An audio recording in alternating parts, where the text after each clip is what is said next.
Subscribe করুন information tutor pro চ্যানেলটিকে এবং প্রেস করুন পাশে থাকা বেল আইকনটি সবার আগে লেটেস্ট ট্রেন্ডিং ইনফরমেশন পেতে। বন্ধুরা, দেশের সংরক্ষণ ব্যবস্থা নিয়ে এক বড়সড় রায় দিল সুপ্রিম কোর্ট। সুপ্রিম কোর্টের তরফ থেকে জানানো হচ্ছে যে সরকারি চাকরিতে সংরক্ষণ বাধ্যতামূলক নয়। সুপ্রিম কোর্ট এমনটাই সাফ জানিয়ে দিল।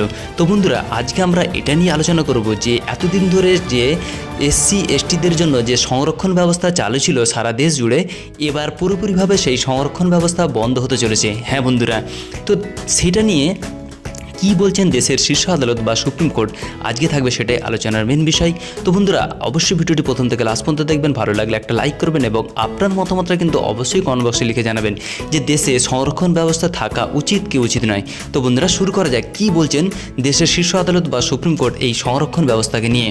তো বন্ধুরা, একটি মামলার শুনানিতে সুপ্রিম কোর্টের পর্যবেক্ষক সরকারি চাকরিতে সংরক্ষণ ব্যবস্থা নাগরিকদের মৌলিক অধিকারের মধ্যে পড়ে না, এমনটাই সাফ জানিয়ে দিল। তাছাড়া সুপ্রিম কোর্ট আরও বললেন যে দেশের কোনো আদালত বা কোনো রাজ্য সরকারকে সংরক্ষণ ব্যবস্থা বাধ্যতামূলকভাবে যে কার্যকর করতেই হবে তার নির্দেশও দিতে পারে না সুপ্রিম কোর্ট। এদিকে সুপ্রিম কোর্টের তরফ থেকে জানানো হয়েছে যে সরকারি চাকরি নিয়োগ কিংবা পদোন্নতির ক্ষেত্রে সংরক্ষণ ব্যবস্থা সম্পূর্ণভাবে নির্ভর করে রাজ্য সরকারের সিদ্ধান্তের উপর। রাজ্য সরকার যা সিদ্ধান্ত নেবে সেটাই হবে, তার উপর কোনো কথা বলতে পারবে না সুপ্রিম কোর্ট। এদিকে সংরক্ষণ ব্যবস্থা বাধ্যতামূলক করার কোনো দায় রাজ্য সরকারের উপরও বার্তায় না, এমনটাই জানালো শীর্ষ আদালত। এদিকে সরকার মনে করলে সরকারি চাকরির ক্ষেত্রে সংরক্ষণ ব্যবস্থা চালু করতেও পারে এবং নাও করতে পারে। তফসিলি জাতি এবং উপজাতিরা সরকারি চাকরিতে পিছিয়ে পড়েছেন কিনা তা যদি জানতে চায় বা তা জানতে রাজ্য সরকার প্রয়োজনীয় তথ্য ব্যাংক চালু করতে পারে, এমনটাই নির্দেশ দিলেন দেশের শীর্ষ আদালত বা হাইকোর্ট। এদিকে সংরক্ষণ ব্যবস্থা কার্যকর করার বিষয় নিয়ে বাধ্যতামূলক কোনো রকম নির্দেশ শীর্ষ আদালতের তরফ থেকে দেওয়া হয়নি। ঐতিহাসিক পর্যবেক্ষক বা সুপ্রিম কোর্টের বিচারপতি এল নাগেশ্বর ও হেমন্ত গুহার এক বেঞ্চ সাফ জানিয়ে দিয়েছেন যে কোনো রাজ্য সরকার সংরক্ষণ ব্যবস্থা কার্যকর করতে বাধ্য নয়। এটা কখনো মৌলিক অধিকারের মধ্যেও পড়ে না। এমনকি আদালত কোনো রাজ্যকে এই নিয়ে কোনো রকম নির্দেশও দিতে পারে না। বন্ধুরা, সংবিধানের 16 নম্বর ধারায় তফসিলি জাতি এবং উপজাতিদের সংরক্ষণ দেওয়ার কথা বলা হয়েছে, কিন্তু সেই সংরক্ষণ দেওয়ার ক্ষেত্রে বেশ কিছু শর্তও রয়েছে এই সংবিধানে এবং রাজ্য সরকার বিবেচনা সেই সংরক্ষণ ব্যবস্থা নিয়ে পর্যালোচনা করতে পারে।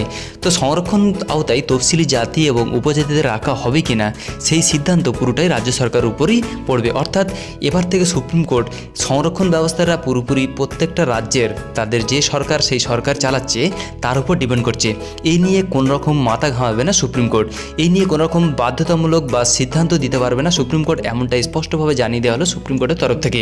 তো বন্ধুরা, রাজ্যের যে ক্ষমতায় থাকবে সেই সরকারই এবার সিদ্ধান্ত নেবে যে এসটি এসসি ওবিসি বা তফসিলি জাতি উপজাতিদের তারা সংরক্ষণ দেবে কি দেবে না।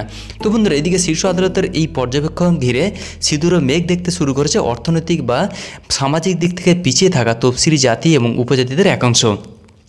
কেননা এখনও পর্যন্ত গোটা দেশে তফসিলি জাতি এবং উপজাতিদের উপর লাগাতার অত্যাচার নিপীড়ন চলছে এবং অর্থনৈতিক ও সামাজিকভাবে এখনও পিছিয়ে রয়েছে ওই শ্রেণীর মানুষরা। এদিকে সংরক্ষণ ব্যবস্থা উঠে গেলে তফসিলি জাতি উপজাতিরা আরও পিছিয়ে পড়বে এবং তাদের এগিয়ে আসার কোনো রকমই আর পথ তারা দেখতে পাবে না, এমনটাই মনে করছেন দেশের বিশেষজ্ঞ মহল। তাছাড়া তারা এগিয়ে আসার চেষ্টাও ব্যর্থ হতে পারে বলেও আশঙ্কা প্রকাশ করেছে তফসিলি জাতিদের একাংশ। তো বন্ধুরা, আমাদের উদ্দেশ্য ছিল এই ছোট্ট একটা ইনফরমেশন আপনার কাছে পৌঁছে দেওয়া। আপনার মতামতটা কিন্তু অবশ্যই লিখে জানাবেন যে এসটি এসসিদের জন্য যে এতদিন ধরে যে সংরক্ষণ ব্যবস্থাটা ছিল তা কি আর থাকার দরকার আছে না নেই। তো বন্ধুরা, আপনাদের কমেন্টের অপেক্ষায় রইলাম। Thank you friend, thank you for watching.